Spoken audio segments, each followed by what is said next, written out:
I think so. So let me call the meeting to order. And I guess we should begin with minutes, right? Let me put up our board report. I think so.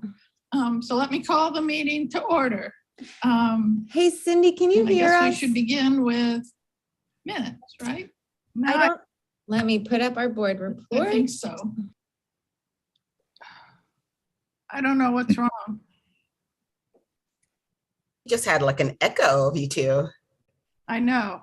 Is everything okay now?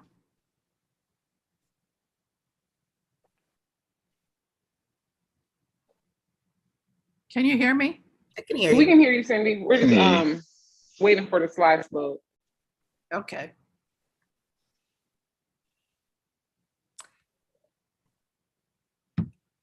All right. Do you guys, someone tell me which slides you see right now? I don't see anything. Nothing yet. It says that you Nothing yet. started sharing your screen, but now Okay. it's gone. I think the YouTube is giving us a little, like the way we have to broadcast is giving us a little bit of a delay right now, but give us a second and we should be good to go.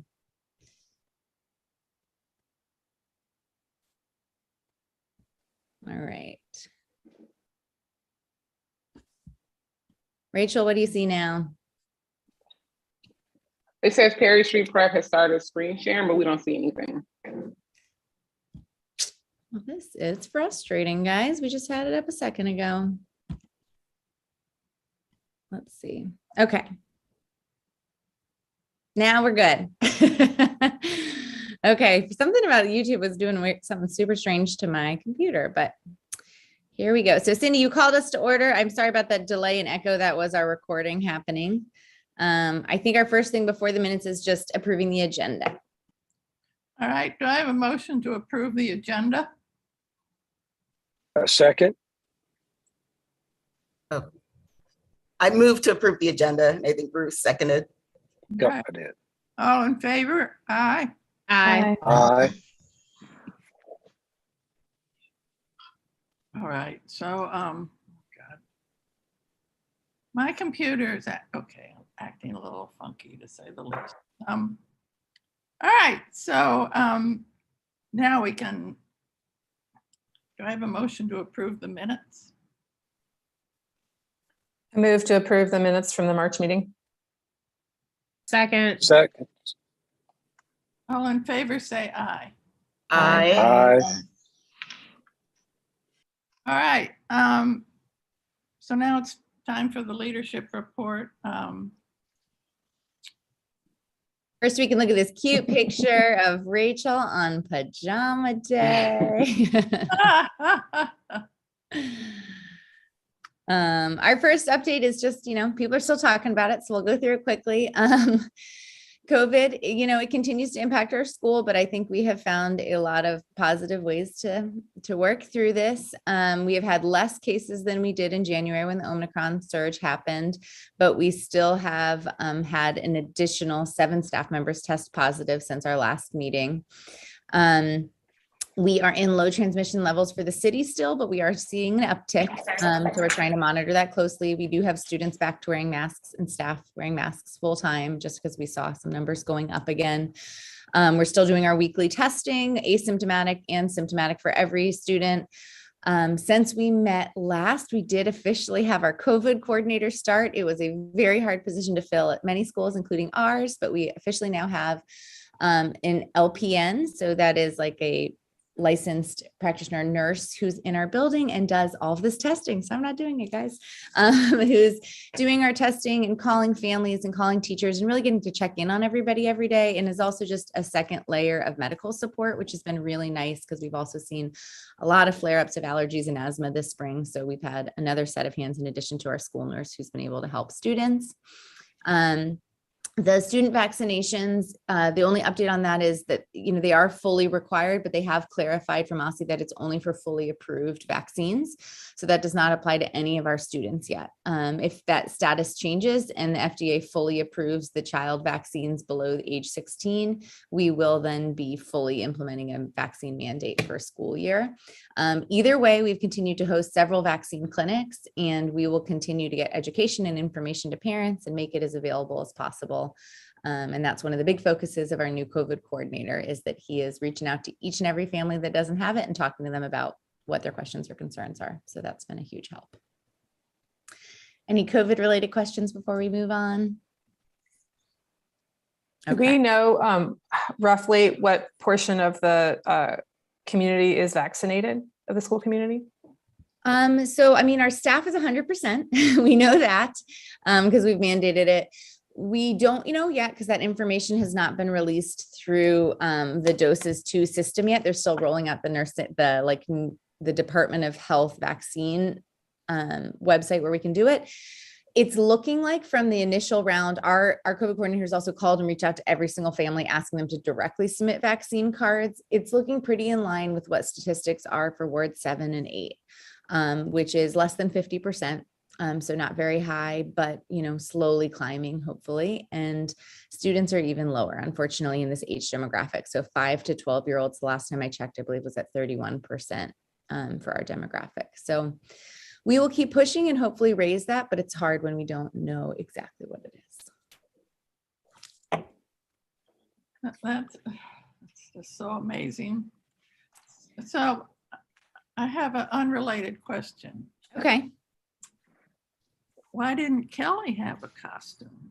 Did I think I had pajamas on that day. I just don't, I don't have the flair that Rachel has, the student coordination. We had a really fun spirit week the week before spring break, is when pajama day happened, right, Rachel? I think so. Mm-hmm. And it was, the little boost that people needed of silliness. And now we're in the final stretch that Rachel's going to go over some of these upcoming events that we have. So guys, we literally have almost just a month of school left. And right now we are trying to end strong. With school happening, with graduation coming up and all of these different events for students on campus.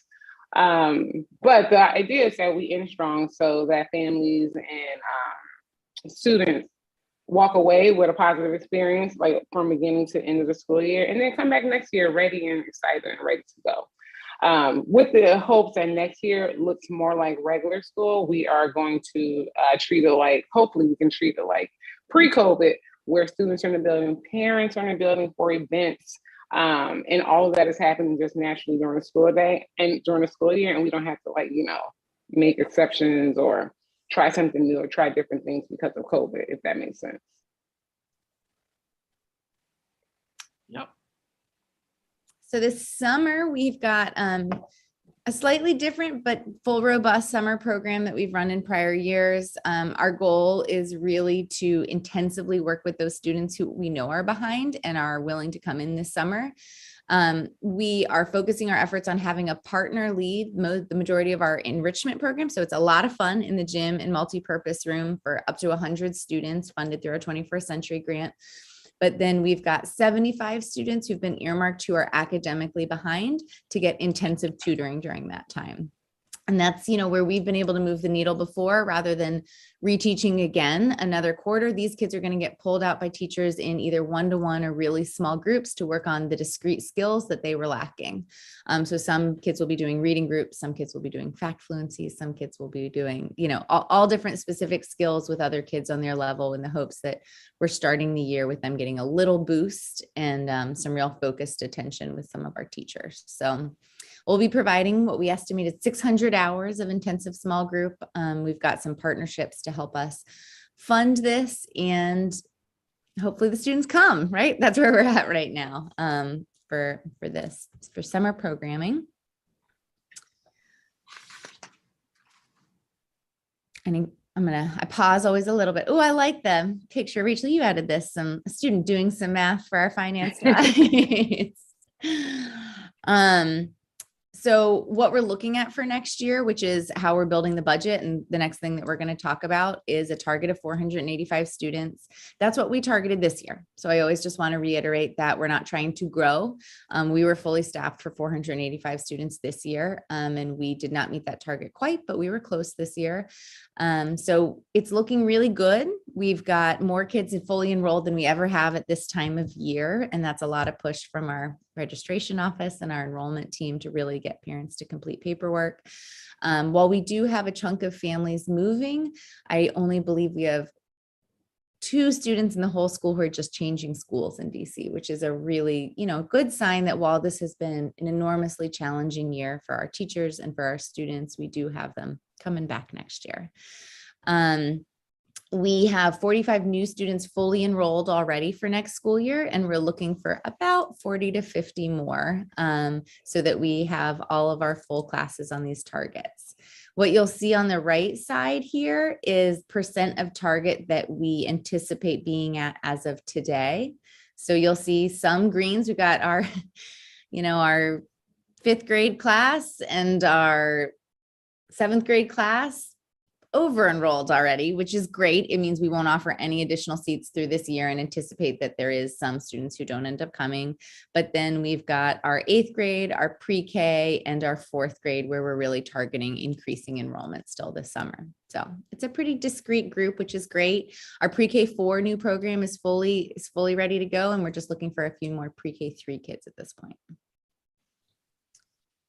So, staffing for next year is the other biggest piece here. Rachel and I met with every single teacher, actually not teacher, every single staff member in this entire building over 3 weeks. And we had really meaningful conversations, and we got to hear, the highs, the lows, and all the different pieces. We do have a good number of staff members who are moving and career changing, which is what we see in the national scene and also what we are feeling here locally. So we've got 3 teachers moving out of state. We've got 6 altogether who are leaving, which includes some mid-year job changes for some folks. And then we've got 7 individuals who are non-renewing.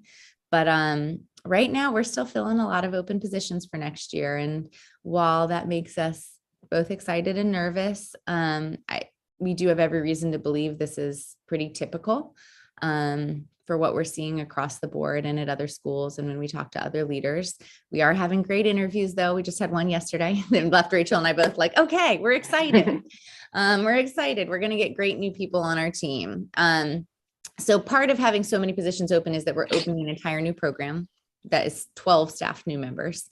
And then we've also got some folks who are leaving and changing. The majority of our non-renewal positions are positions that we acquired just for COVID. So they were kind of Band-Aids, truthfully, that we put in full-time substitutes in the building because we had so many absences during the year that we're going to go back to a little bit more of pre-pandemic operations.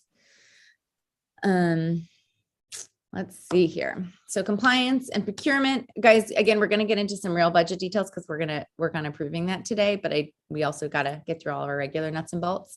So as we talked about, we are looking to partner with Hoop Ed this summer to provide the majority of our enrichment camp offerings.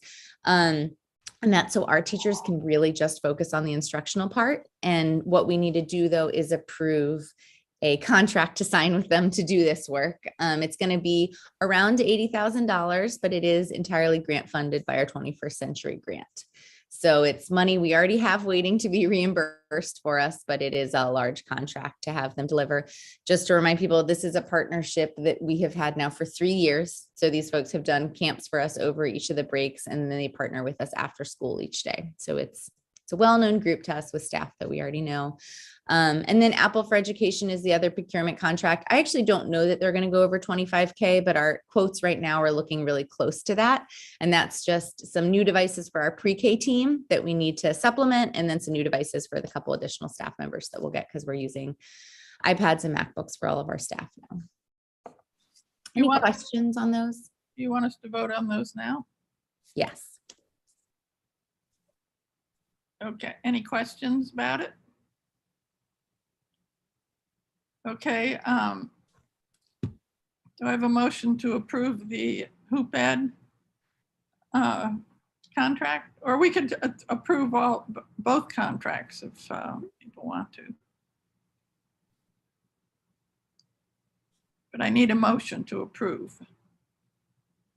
I move to approve the Hoop Ed contract and the Apple for Education contract. Okay, I second the motion. okay, all in favor, say aye. Aye. Aye. Okay, any opposed? Okay, guys, that's improved. All right, thank you. Our renewals coming up will be for EdOps, who we've continued to use for financial services as a third party, and then for our food services and special education. So those aren't ones we vote on, but they are continuing contracts that are above 25,000. So we want to make sure people are aware of them. All right, Finance Committee. So our current financials are on track. That's the most important part as we kind of like walk into budgeting for next year. We have had a huge surplus of grants this year come into us as part of COVID recovery. And they have helped us account for some of the enrollment gaps that we saw at the beginning of this year. But we're showing a small variance to our budget right now in the forecast, but we anticipate being pretty on track when we end this year. I am going to switch over to our budget presentation so I can show you guys that. I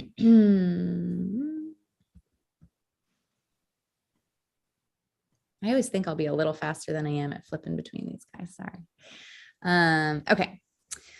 So there's a lot of words. It's in our live binder. We want you guys to take a look at it.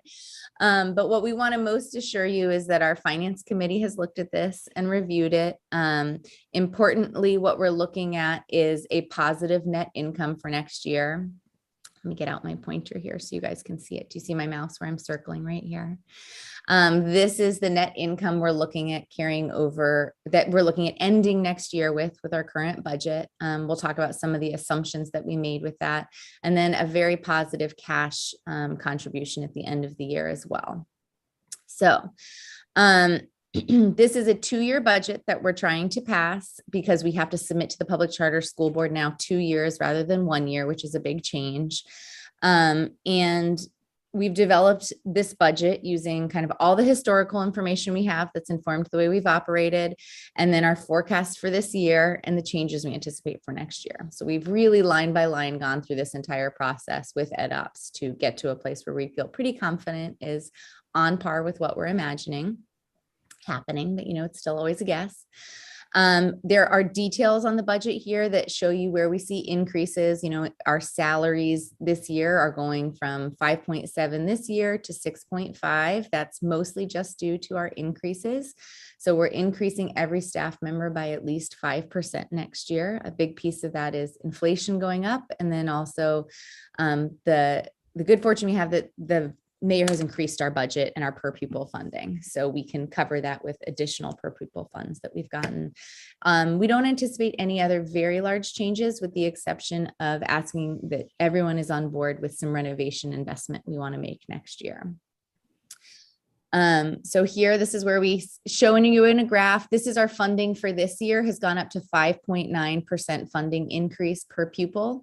That's what the DC Council passes. Our assumption in the 2-year budget is that the next year it only goes up by 2%. Do we think that's going to happen? Probably not. Historically, we've continued to be closer to around 3 to 4% increases, but we want to be really conservative while we're budgeting out.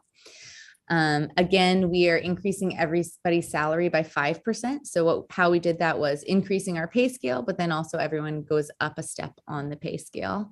And in addition to that, we're increasing our retirement contribution to 5% for every individual, because we're seeing low participation right now, and we really want to encourage our staff members to invest in an even longer term future when we're compensating them.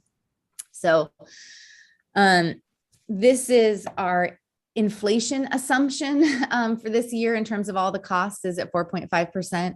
We want to point that out because I think it's a lot of chatter right now. Like if you read the news, everybody talks about how big inflation is and how we're not increasing people's salaries high enough to continue to be making more money. But that is what our whole goal has been in this budget. We based it on the 485 number of students we talked about. So that's right here, 485. This year we were at 447, and then the following year at 520. This is on track with the long-term plan that we set during the accreditation process. That's when we did a lot of strategic planning for our longer-term future through year 24, 25. So we're on track to continue that growth as we planned. And we are really happy to see that our special populations have remained steady. So while we're happy to see growth in those populations, what we also know is that we don't want to see a decline. We want to make sure we're still serving the students that our mission here is to serve. So we're seeing a 54% at risk, which, we're talking about new names for that, but it just means they are families who are by some definition living within below the poverty line. And then we are staying steady with our special education and our English language learner population. Where we saw some decreases that we just want to highlight for people and the way our finances are changing is with specific COVID relief funding. So this is this school year. This is a whole bar graph summarizing all the different buckets of money we got that were pretty COVID specific. So we got reopening grants locally, we got federal ESSER grants, ESSER 3 grants, CARES funding. So all the ways that they were really supporting schools through this. And we put that all towards human capital, right? We overstaffed this year and it still was a struggle. So thank goodness we had that money. But over the next 2 years, we'll see those funds declining. And for good news for us is our enrollment's growing, so we can kind of account for the different funding sources changing. I'm not going to read through all these, but I do want you guys to know you have this information. This is just talking about, more specific assumptions within this and how our staffing, which is the vast majority of the money that we spend, is being allocated. Our finance committee met yesterday to discuss this blue box down here, which is investment in leasehold improvements. As you guys saw from the first slides, we do have a large cash balance that we have planning to have at the end of next year. And we have, beginning this year, and we really have deferred some maintenance on our bathrooms, particularly during this time. I think we planned kind of 2 years ago when we did those first two to keep rolling with it, but COVID kind of derailed a lot of progress we were making in a lot of different places, and we want to invest now. So the recommendation from the finance committee was that we do a 2-year investment of about $750,000 each year. So that funding will start being spent this summer to get as many as we can done, but no more than half renovated this summer, and then another plan. So we'll sign with one contract with a contractor to do a 2-year plan. And the thought on that is that it gives us a little more of a cushion each year if we're not spending it all at once. And operationally, it's our preference that we don't shut down all of the bathrooms in one summer in the event that we have another supply chain issue or we have labor delays, so that we know we can reopen even if we're not operating at full capacity with all of our bathrooms on the first day of school. So the amendment to, this budget, what that would mean is that we are approving this budget with, and I want to go back, sorry, I'm flipping back through all these, with a investment in the bathrooms. So it would decrease this FY23 number to about half, right? A little less than half of cash we'd end with at the end of the year. It will not change our positive net income, which is what, especially our authorizers want to make sure that we have, because it'll be capitalized expenses that are improvements that we depreciate over the years. So these are a lot of details, guys. We just wanted people to make sure they're fully informed. They understand that, the risks of this budget are that we miss our enrollment target again, that we don't see gains in enrollment like we anticipate this year. Another risk is that 21st Century is what funds our before and after care program, and our grant cycle with them is ending this September. We're reapplying, so we anticipate it getting renewed, but that's a big impact on our operations and our budget is the funding that we get from 21st Century. And we won't know about that until far after we've passed this budget. And also that this is the first year we're starting a new program, right? We're starting our new pre-K program. And while we have a lot of veteran experience to think and be informed about what this will cost us, there's still some unknowns. there's still some unknowns about what this will, really look like for us, since it'll be our first year. We know the cost of staffing, but we don't know the cost of, strain and necessarily all of the like reusable supplies, how fast we go through all those. So we have, conservatively budgeted for them, but we want people to be realistic. Potential upsides for next year's budget are that we are putting some contingencies in for unknown expenses, but then also there's a lot more grant possibilities that we're hearing might be coming. So there is anticipated additional funding that we have not yet included in this for Title I and some other pandemic relief. So they're not huge buckets like ESSER was necessarily, but we do think there'll be some additional revenue next year. So that was a lot of talking from me. We are in a great position. Again, we're very, very fortunate to be in the position that we're in with a lot of, good financial stewardship over the years. But we need to decide if we want to invest some of that cash and how comfortable we are passing this budget today. So we need a motion to pass the budget, right? Yes. Can we have some discussion around it first before the motion, if anybody? Absolutely. Kelly, can you just walk through, I know you'd mentioned it really fast, but do you want to talk to the bathrooms, just like highlight for folks the decision being made for the bathrooms again? Yeah.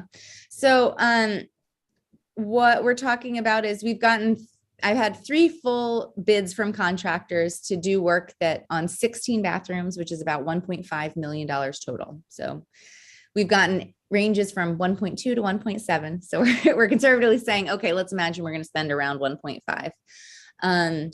And that is to redo every building in the large part that we use. It is not the newest bathrooms in the C wing, which is our gym and our multi-purpose room. So in a couple of years, guys, we're going to be talking about those. But right now we're talking about the highly utilized and most dated bathrooms. They will come in, and any of those contractors are willing to kind of scale this project. They'll come in and try to do a rush 8 weeks, or, we can scale it out. And our proposition after the conversation we had with our finance committee is let's do this in 2 phases. If, that's what we end up being able to do, where we invest some in this upcoming fiscal year and we get them done this summer. And our guess is that we'll be able to get 6 to 8 of them done this summer with the full plan and ordering and supplies ready so that the remainder of them are done the following summer. But that cost will go into the following fiscal year. It'll be a full gut, just like the first floor. Just so people know, we kind of got our experiment done with them in a SOAR funded project of accessibility. We got our first 2 done and they're beautiful, and it makes a big difference. And the biggest issue we have is all the kids come down from the 2nd and 3rd floors to use the first floor bathroom. And we catch them all the time, which means we need to invest in all the bathrooms and make sure that everywhere in our school, we see the same, level of care for our facility. Any other questions about that project and kind of what it'll look like?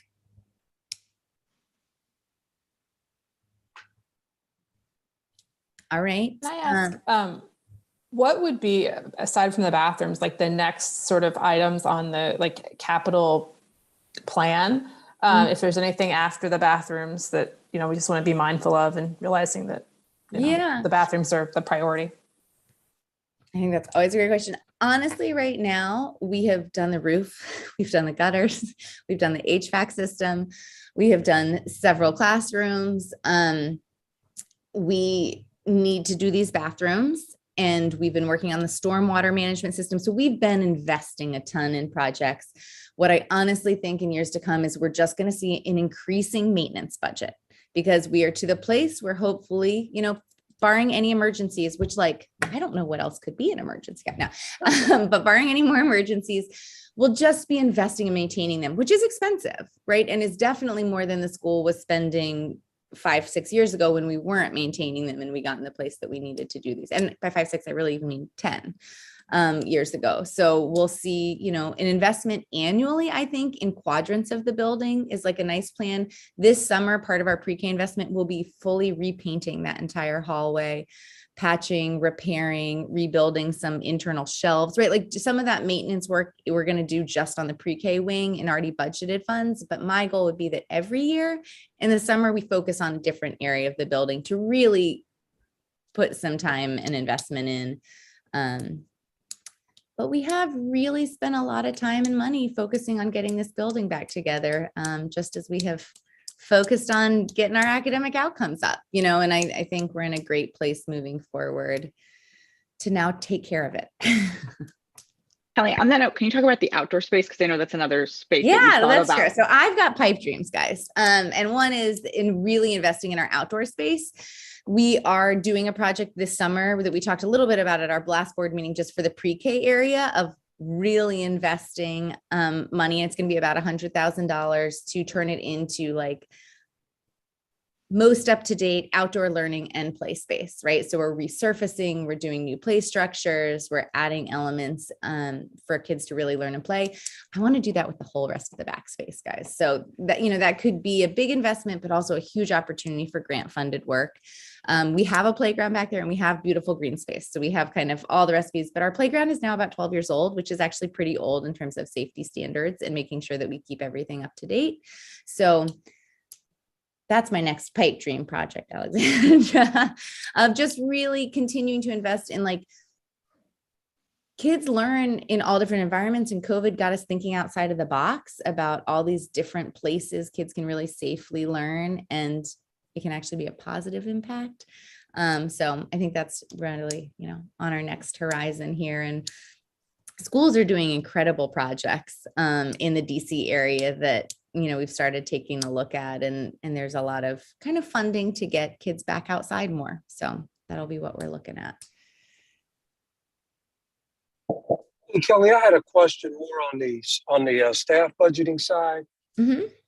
Does this also include this particular budget, in terms of what you have here, include for additional support on maybe more of the, I want to say disciplinary side, but some of the disciplinary support?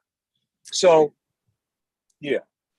Yeah, no, it's a great question. It's been a hard year for a lot of teachers. And one of the things we're putting in place that we've been trying to hire for all year is a more robust instructional aid team. And they really are our first behavior intervention staff, because they're in the classrooms and they're redirecting before things escalate. We've had 3 vacant positions open this spring for that, and we're increasing that team even more by next year. So this budget includes 7 instructional aides that we don't have right now, into really being that first line of redirection and being able to quickly get kids the support that they need, and our teachers the support so they can focus on teaching. But this budget does contain the same small class sizes we have this year too, which is great.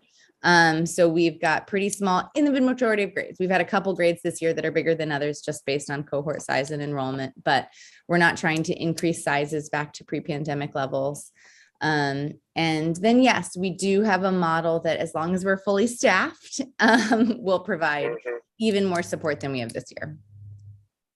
Because the reason I brought that up is obviously Kirsten, she recognizes some of the challenges that obviously have happened in some of the upper 6th, 7th, the middle school, and as well as the kind of in her section.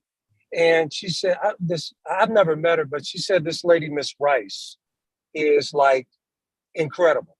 Mm-hmm. She said the problem, honey, is we need about 3 or 4 Mrs. Rices. And so that's why I asked that question. Was that in the budget where, you just don't have one person that may be running from one area to the next area, but having that additional support staff to do, like you said, the teachers can really focus in on their craft. You might be on mute, Rachel. I'm on mute. Sorry about that. And Mr. Newby, Ms. Rice is our Dean of Students. So she is responsible for responding to behavior and making sure she's in classrooms. But on top of that, there are layers of leadership. So if Ms. Rice is unavailable, Mr. Sellers, our assistant principal over middle school, he then responds. If Mr. Sellers is unavailable, then myself or Kelly will respond, so that teachers do feel supported. And I was going to talk about that when it's my turn to go, about like teacher feedback and some of the things that we plan on changing for next school year to respond to the feedback. But I'm going to let you all finish talking about the budget, and then I'll go into that under the academic section. We also have some really cool partnerships. Thanks, Rachel.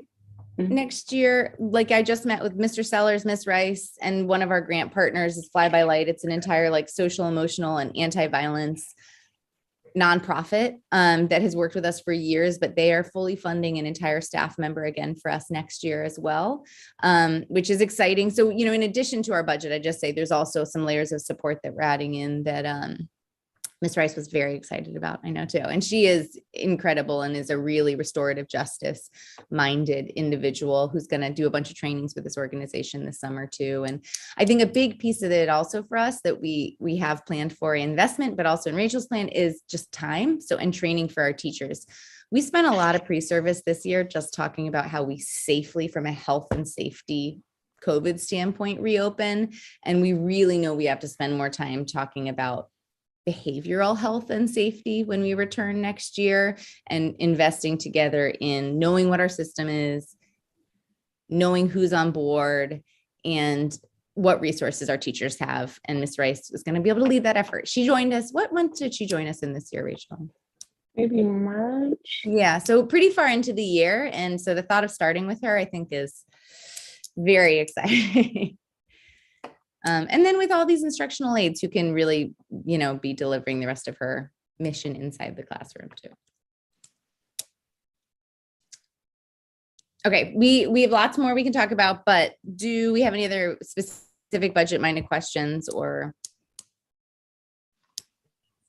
Like, can you maybe just go back to the slide that shows the long-term and the cash on hand net margin table? I think it's might be helpful for board members just to understand the days of cash line and kind of what the charter board requirement is and where Perry Street falls into that, if you don't mind. Yeah, so I mean, we're doing great is like the bottom line. Our gross margin has been, you know, very positive for the last couple years, and it is only continuing to grow with our financial model. So that's good news. You see the days of cash down here. Obviously, the more we spend, the more money we have to make to keep our days of cash high. But if I go all the way down here, let me go to this appendix that you guys actually got to, which I think is really good to see. Sorry. Days of cash versus gross margin. So this is just kind of showing us the dots on the right side of your screen are the charter sector. So EdOps serves the majority of the charter sector. So the yellow dots say EdOps clients, but what they're trying to help us see is where we stand in the broader DC community in terms of days of cash and gross margin. I would venture to say this is exactly where we want to be, which is we've got some security and safety. We're doing what is pretty typical for schools, but we're also spending our money on students and staff, right? Like if you are looking at having tons of extra cash left over, you do wonder, where else should we be investing? Because, you know, if this is per pupil funding, where should we be investing it to help students? So we are right on track with where we want to be, and far above our public charter school requirements in terms of financial stability. Does that answer? What else, Alexander? What else were you thinking would be good to? We try, you know, once a year to convince everybody that they want to talk about the finances. Okay. Well, if no one else wants to talk about it, is it now time to try to approve the budget? Yes. All right, can I have a motion to approve the budget? I move to approve the FY23 and FY24 budget. Can I interrupt and ask you to add to that clause with an investment in our bathrooms over 2 years? Sure.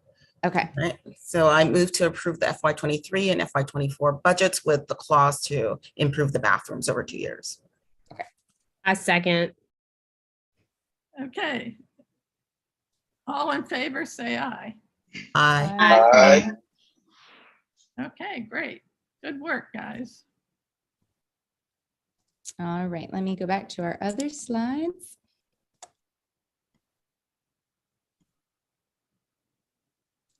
Hold on. I got to get out of my.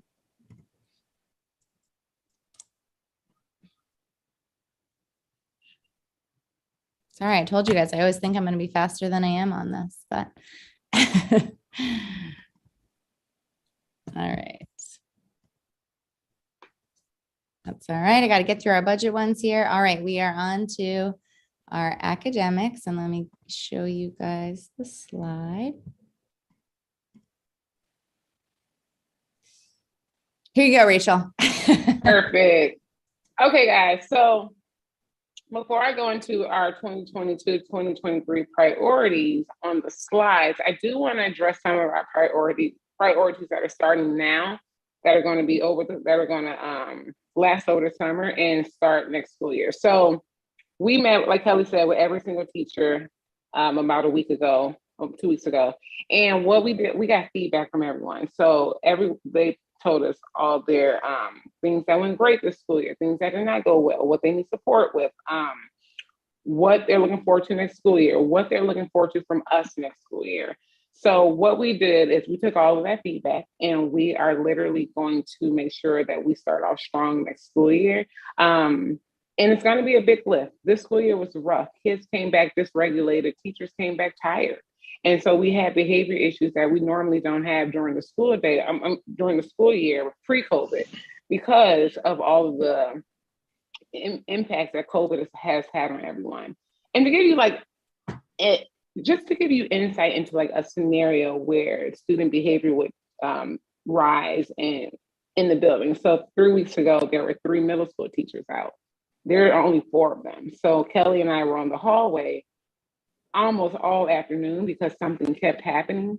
But when the teachers are in place, that doesn't happen, right? So it's like we have all these things to account for that we are trying to fix on our end, which will require me to be literally a school turnaround year 1 principal again, which is going to be a big lift for me as well. And becoming that inspirational leader and getting teachers motivated and making sure they want to come to work and making sure they are content and happy to be here, because we need them to be happy in order to teach our kids.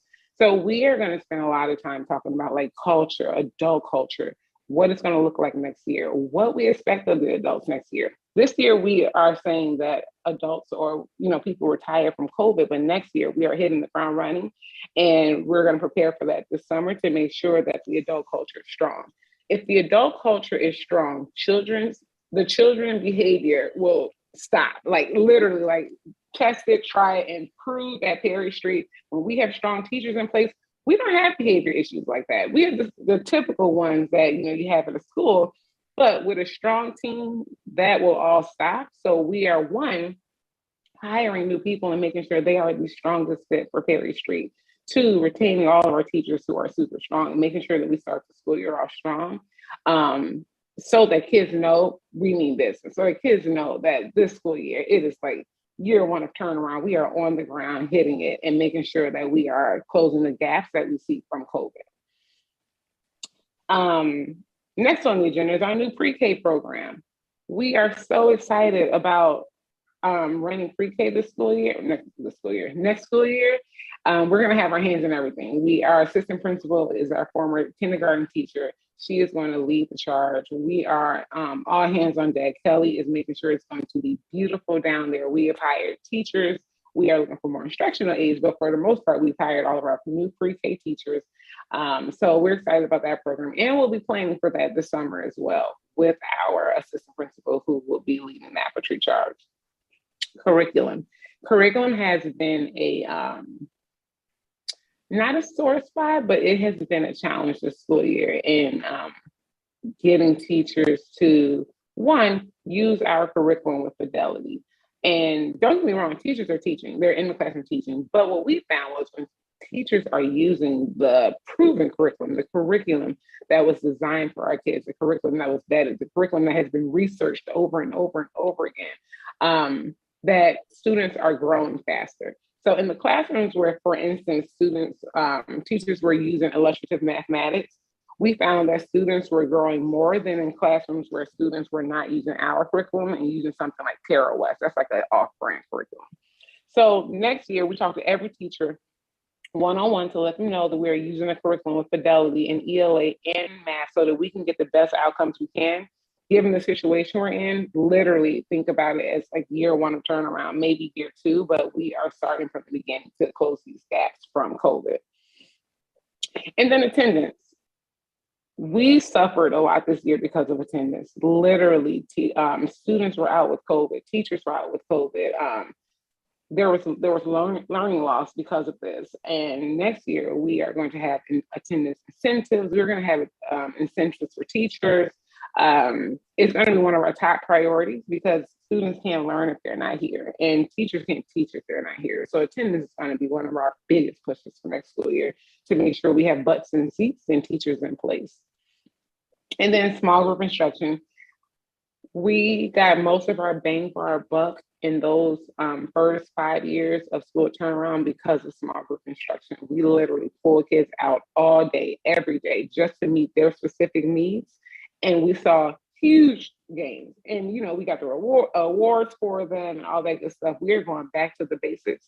And literally, we're going to take our MAP data, take our park data, figure out who knows what. And we are literally going to small group kids all day to close those COVID gaps. And at the academic meeting, you'll hear about that more. But we do have significant learning loss in the grades, particularly in ELA. So we have to do a great job next year of pulling kids in small groups and closing those gaps. And then additional PE teacher. We believe in play and we believe in fun. And we also believe in compliance. So we're going to make sure that we are giving students as many hours as they can take in PE because we believe that students should be running and playing and having fun. So we're going to add an additional PE teacher to the PE teacher we already have so that more students can have PE more times during the day. And then our new director of student support, she actually is our math interventionist now. We're going to pull her out of that position and make her the new director of student support. She will be over all everything students with disabilities related, everything English language learner related, and one more thing. Oh, and everything RTI related. That's response to intervention, the process we go through at school to put kids through to avoid them getting an IEP. So she'll be over those 3 buckets, which will be a huge help and a huge job for her because that is literally where we spend most of our time in student support and making sure students have what they need. So that is going to be a new position for next school year. And then other than that, we literally are trying to, one, figure out how to end this school year strong. We figured that out. The school year is over in a month. We're ending this school year strong. And then next school year, we plan to start the school year off literally like year 1 of turnaround. Cindy, you were here when we had to hit the ground running for year 1. And we are going to be working that hard and working a lot to make sure that we get the school back to where we were before COVID. And I'm not saying before COVID, we were like skipping in the hallways and like, you know, but we were in a different place and we're trying to get back to a better place so that, you know, our kids can learn and grow and we can see success and academic outcomes and know that students are on track to, you know, go to a top high performing high school. That's it for me, Kelly. Does anyone have any questions? Rachel, I have one question. First of all, thank you for sharing this because I think that we had questions about how we were going to start addressing the academic challenges that have come up this year. So I'm glad to hear that you guys are going back to these small group interventions. Same thing with addressing some of the disciplinary issues. I do have a question about the other side of things. How about our students who are exceeding academic goals? Are we adding anything or highlighting anything for them to keep them motivated and keep them and their parents feeling like Perry Street can meet their needs? Absolutely. That is such a great question. And I should have mentioned this as well. But we do have accelerated classes for our 6th, 7th, and 8th graders. They have to, based off their park scores, their MAP data, we place students into different classes. So we have an accelerated math and accelerated ELA for our middle school students who are, they travel with their peers. Like you really can't tell which class is accelerated, which is not, but that is in place. It was in place over COVID. This school year was in place. And the next school year, we plan to continue with our accelerated classes for middle school, which also have been doing a great job, by the way. What we're finding is that so in class, they're performing faster than their peers. So one of the questions we're all considering is like, how do we get our students who are not in accelerated classes to perform at the same rate? And so next school year, we plan to just measure growth a lot and see like, yes, the accelerated kids are growing and are advancing faster than their peers, but what are their peers doing? And like, what does that look like for the kids who aren't accelerated? But for the accelerated kids, we are challenging them to the best of our ability and making sure they are ready for high performing high school. They also are taking algebra. So some of our kids, 6 of them, are taking the algebra part test to see how well they do, because technically they should be taking the 8th grade math part test. So some of them are taking the algebra part test. So we look forward to seeing how well they do and what that looks like. And then at some of the younger grades, like we also know we've got some kids who are reading fluently in 1st grade while other kids are still learning their letter sounds. So our assistant principal prioritized one of our partners who came in to do reading groups to just serve our high kids. And, you know, it is one of the things we're trying to do. Our interventionists are serving our kids who really have some foundational skill needs, but we've had American U tutors here this whole year too, working with our kids who are well above grade level and pushing them, right? And getting on grade level texts and great critical thinking skills, because that's sometimes where those kiddos need support is in comprehension, even if they're reading really fluently. So we're trying at all the grade levels, you know, to put those pieces in for our kiddos who are well. Another thing we're trying to drive home is that if you use our curriculum with fidelity, it will touch every student. And so that is one thing we're going to be talking about over pre-service. Like we have to use our curriculum and make sure we use it well, because that will, you know, hit every student and meet students' needs. Of course, we're pulling students out and all that good stuff, but that's the goal for next school year. I just had also one question for you all. Have you all considered potentially having a teacher on the academic, one of the staff, teaching staff on the academic committee? I know you mentioned that you all last month got every teacher, talked to every teacher.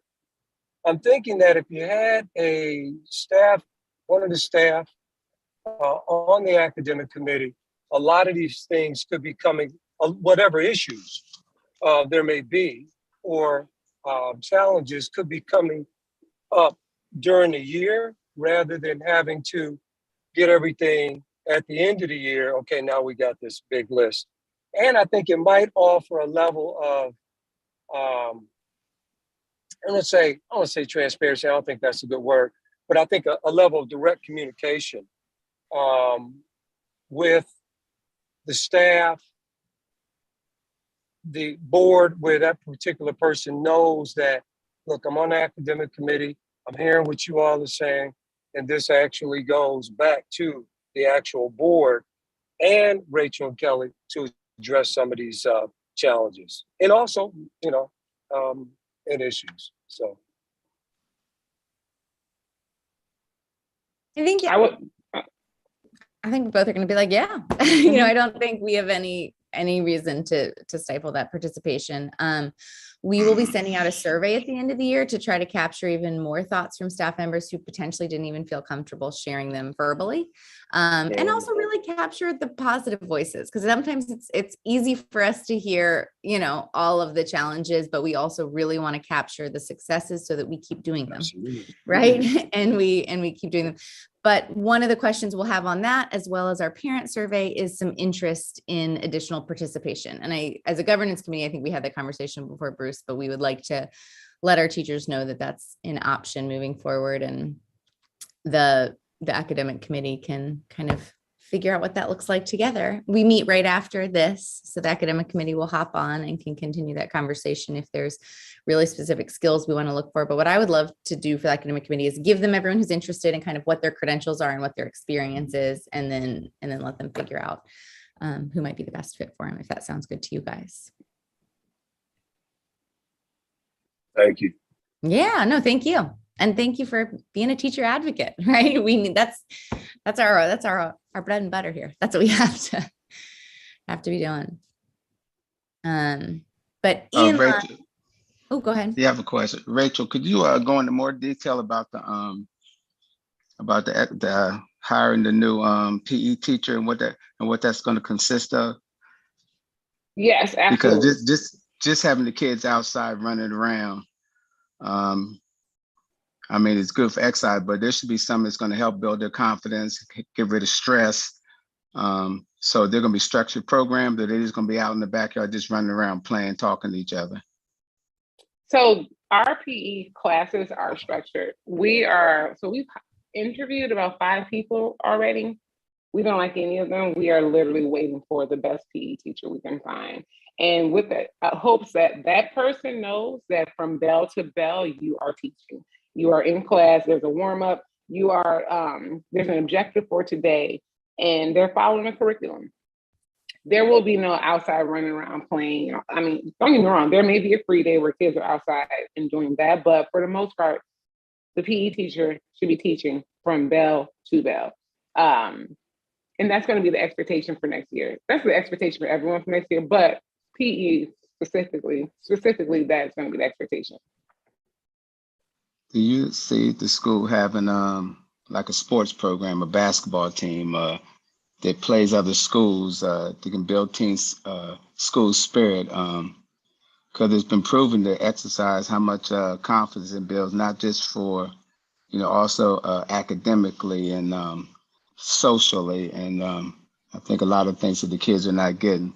I did a sports camp over break with about 200 kids, and after a while, the kids didn't want anything doing it structured. A lot of the things that they wanted to do is play with their friends. They were in situations where they weren't getting bullied. They just wanted to have fun. And a lot of times in schools, they don't get to do that. Well, we still have an hour for lunch and recess, and then they also get to take PE, and they also take a specials class once a day. Not to say that ELA and math aren't fun, but I'm just telling you what the extracurricular activities are during the school day. So you can kind of get a gauge, like their schedule. So they do take their core classes, but they also have PE, an enrichment class, lunch, recess, where they get to interact with their friends and play. And we do have a basketball team. We had a girls and a boys basketball team compete this year, a cheer and dance team. We had a volleyball team last year. So a lot of the charter league was a little interrupted this year due to COVID and then vaccine mandates, but our kids actually got to the semifinals. Our boys basketball team did, which was really exciting. And they were pretty remarkable. We have a really rampant double Dutch. Rampant is not the right word for it. Prolific, because it's growing every day, double Dutch group that meets as a club after school every day. And like, that's the sort of activity, our kids love, just like you're talking about. And it makes them love school, because some kids' school is really hard for right now because they are so academically behind, but they have double Dutch to look forward to after school, and they do. So we also have I feel like people should know about all these in the afternoons. We have a mixed martial arts group that meets 3 days a week with middle schoolers. Now, these are optional clubs, so not every child participates in them, but our whole goal is to make them accessible to all kids. Soccer Shots is a youth soccer organization that comes 3 days a week after school and works with our kinder to second grade. Kaizen Karate comes 2 days a week. So this is all under our after school, out of school time grant, but it's exactly what you're talking about, Darwin, which is like, we believe our kids need access, deserve access, and it's going to help them perform better. So they have karate options 2 days a week. And I'm going to, you know what, when we come back, I'm going to give you more of a summary on all of those, because it makes me realize we maybe haven't talked about them, and show you guys some really great pictures of what that looks like. But we've got 150 kids doing after school activities now, and they're all in those different types of partnerships. And hopefully more sports next year. The charter league this year really struggled with COVID to get things running, but we will participate in any of the leagues that they open for us.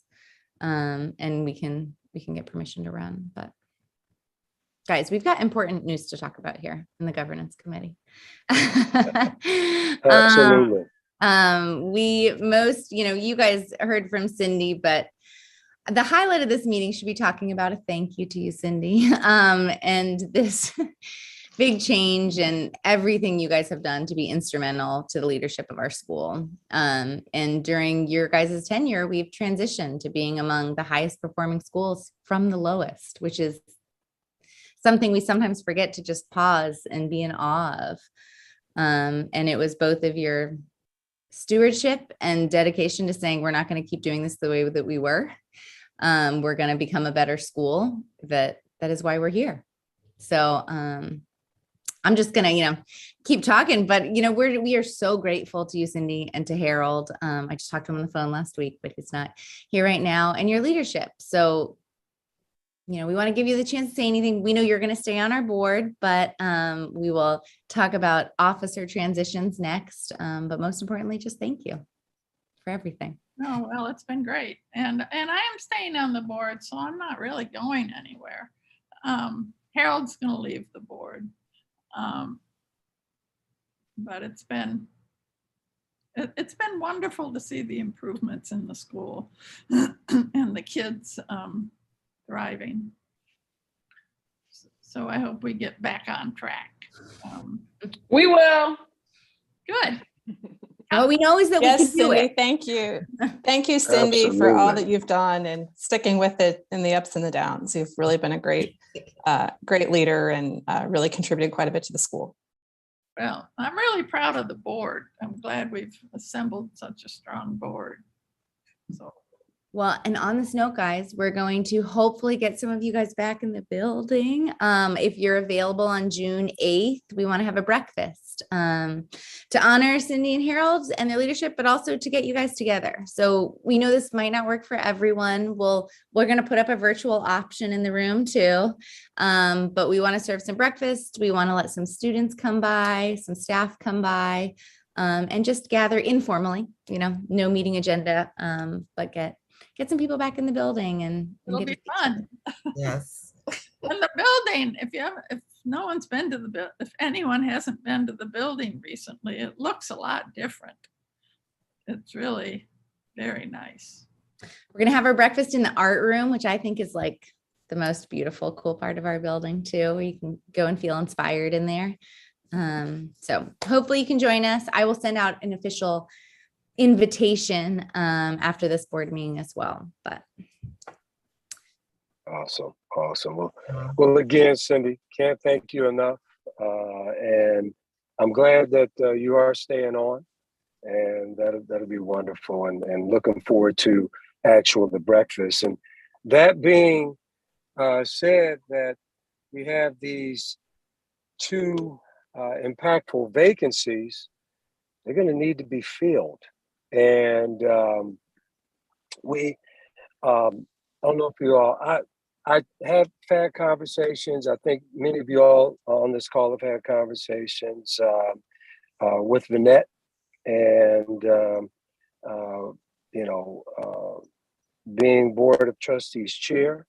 I think she has just done a wonderful job and just teaching me a lot about not only being a secretary. I haven't been. I don't know how good I've been, but really just about anytime I've had a question, Vanette has just always been there, answer it, on top of the busy schedule that she already has and what she does. And so there's going to be an opening for obviously chair now, as well as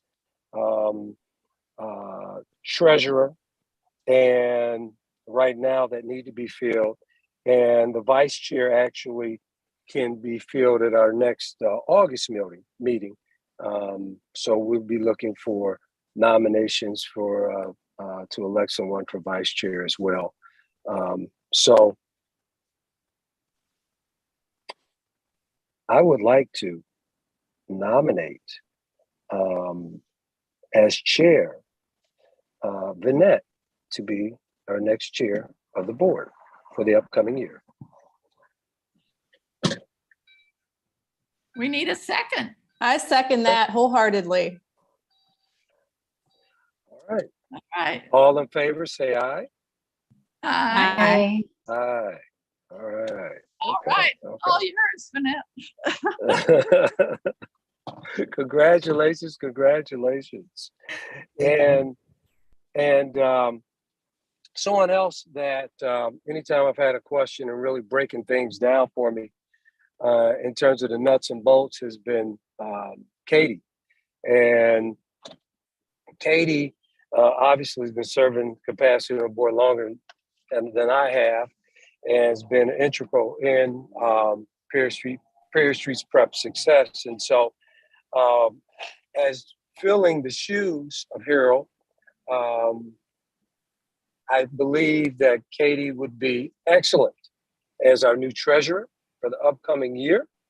And I would move to nominate Katie Noonan as our next treasurer for the upcoming school year to serve as our board treasurer. I second that. All right. those in favor?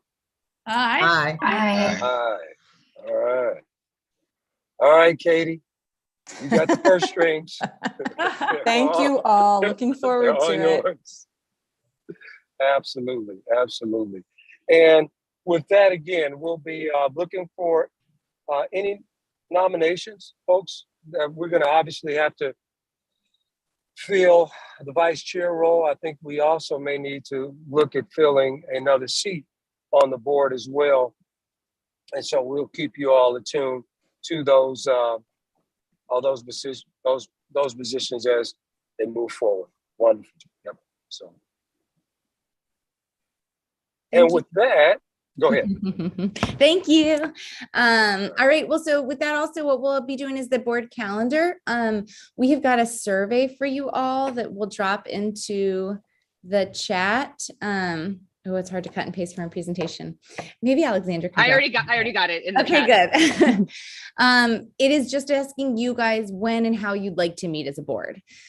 Because we want to make sure this works for everybody. So it should be pretty quick. You can do it now or do it later, but just asking about in person, how frequently, how infrequently, where, times are slowly changing here, but we also don't want to stop doing what has been working in the same line of the school year. So if virtual meetings are working, then we want to keep thinking about that. So we are looking for survey data from you guys, and then we will confirm after we have talked to our officers a calendar by July 30th for the upcoming school year. And typically that means we'll be meeting in August then as we're getting the school year started, and that'll be the next time that we're together. But the rest of the meetings will be in flux, and we'll figure out how that August meeting happens depending on what survey data we get back from you guys. So can you send the survey to us by email? I sure will. I'll send it as soon as we're done with this meeting. All right. Whoa, sorry.